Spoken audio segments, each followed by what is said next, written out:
जैसा कि last episode में हमने देखा कि टैंग शैंग मून पवेलियन एकेडमी में आया था और म्यूजिक और एटिकेट सीख रहा था और वो इसमें बहुत माहिर हो चुका था।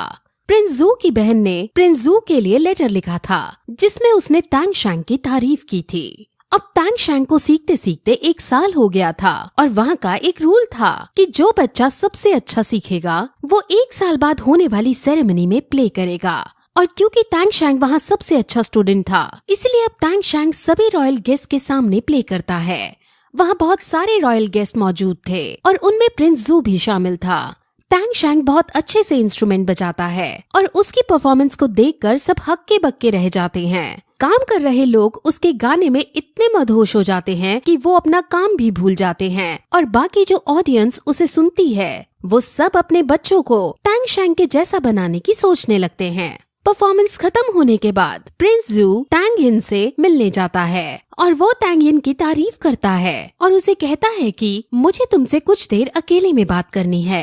असल में टैंग शैंग नहीं चाहता था कि प्रिंस यू को पता चले कि वो टैंग शैंग है, इसलिए वो उसे मिलने से मना कर देता है और कहता है कि जब हम अगली बार मिलेंगे तब हम जरूर बातें करेंगे, लेकिन फिलहाल अभी मुझे कुछ अधूरे काम निपटाने हैं।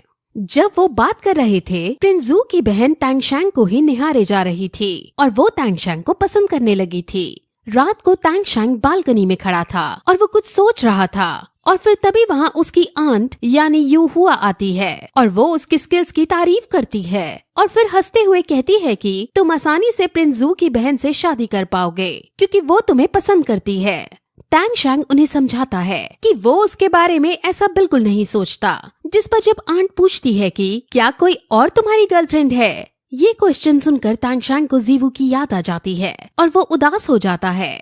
यू हुआ समझ जाती है और उसको सांत्वना देते हुए कहती है कि ये प्यार होती ही ऐसी चीज है।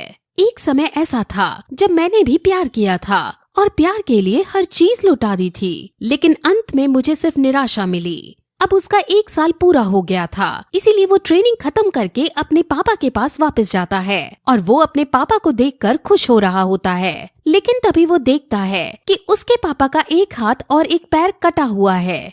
वो ये देखकर गुस्से में आ जाता है, लेकिन उसके पापा उसे शांत कराते हैं और कहते हैं कि तुमने क्या वहाँ गुस्से को शांत करना नहीं सीखा। वो उसे कहते हैं कि मैंने खुद ही अपना एक हाथ और एक पैर काट दिया था और इसको काटने के बाद ही मेरी इंटरनल इंजरीज थोड़ी बहुत सही हुई हैं। वो टैंग शैंग को देखते हैं और समझ जाते हैं कि अब समय आ गया है कि टैंग शैंग को उसकी मॉम और उसके डैड के बारे में बताया जाए। वो अब अपनी शुरू से स्टोरी बताते हैं और कहते हैं कि जब मैं तुम्हारी एज का था तब मैं और मेरा भाई अपने टैलेंट और हार्ड ट्रेनिंग की वजह से जल्दी जल्दी कल्टीवेट कर पा रहे थे। हमारे टैलेंट को देखकर लोग हम दोनों को डबल स्टार ऑफ हाउतियान कहने लग गए। मेरे भाई और मेरे बीच बहुत प्यार था और हम दोनों हमेशा साथ में ही प्रैक्टिस किया करते।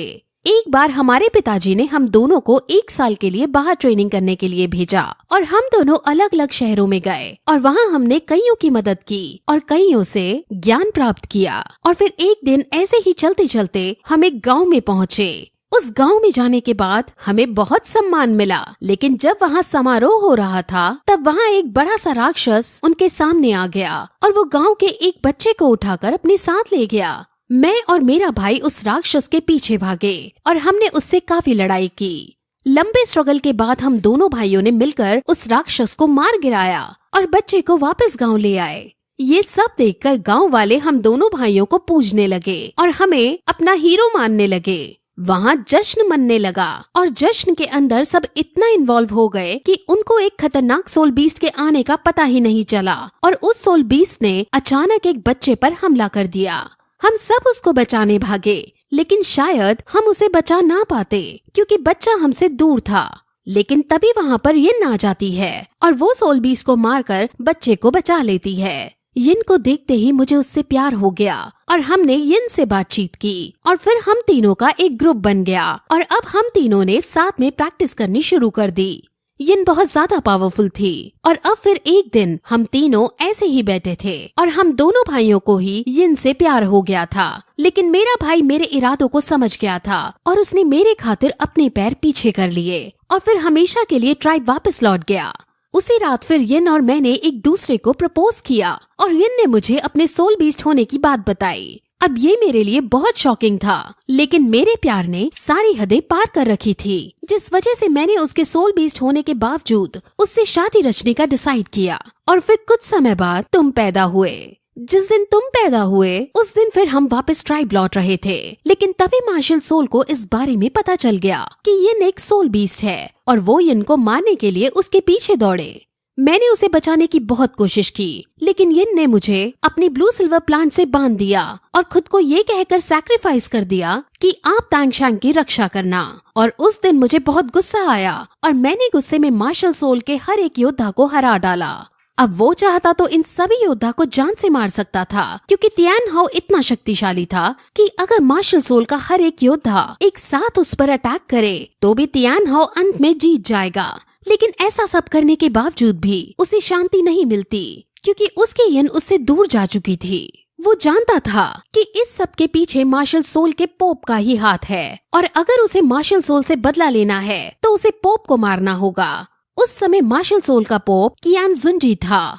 इसके बाद टैन हाओ उदास होकर पास के ही एक विलेज में जाकर रहने लगता है, लेकिन कुछ समय बाद उसे खबर आई कि कियान जुनजी बीमार होने की वजह से मर गया है और उसके मरने के बाद मार्शल सोल के वॉरियर तियान हाओ ट्राइब में गए हैं। उन्होंने उसके भाई को टैन हाओ को ट्राइब से दूर फेंकने की धमकी दी और ना चाहते हुए भी मेरे भाई ने मुझे ट्राइब से निकाल दिया, क्योंकि अगर वो ऐसा नहीं करता तो मार्शल सोल के साथ साथ मार्शल सोल के एलाइज भी ट्राइब पर हमला कर देती। मेरे जाने के बाद हाओ तियान ट्राइब भी खत्म हो गया और फिर मैं तुम्हारे साथ एक गांव में आकर लोहार का काम करने लगा और फिर इसकी आगे की स्टोरी तुमने अपने आंखों से देखी है। ये सब देखकर टैंग शैंग बहुत उदास हो जाता है और वो अब अपने पापा का एक हाथ और एक पैर कटा देखकर रोने लगता है, लेकिन उसके पापा कहते हैं कि वो 90 लेवल से ज्यादा का वॉरियर है, जिस वजह से वो अपना एक हाथ और एक पैर डमी क्रिएट कर सकता है। लेकिन जब उसने अपना एक हाथ और एक पैर काटा था तो उसकी सोल बोन भी अलग हो गई थी, जिस वजह से उसकी रैंक घटकर 75 पर पहुंच गई है। सिर्फ यही उसे एक डिसएडवांटेज हुआ है, वरना वो पहले की तरह ही हेल्दी है। वो उसे कहता है कि जब तुम स्ट्रांग हो जाओ और तुम्हें किसी से भी भागने की जरूरत ना पड़े तो तुम ट्राइब फिर से खड़ी करना और अपने स्वर्गीय दादा को उसे समर्पित करना। अब टैंग शैंग एग्री कर लेता है और फिर टैंग हाओ उसे एक रहस्यमयी बॉक्स देता है और टैंग शैंग उसे खोलने लगता है, जिसके बाद फिर ये एपिसोड यहीं खत्म हो जाता है।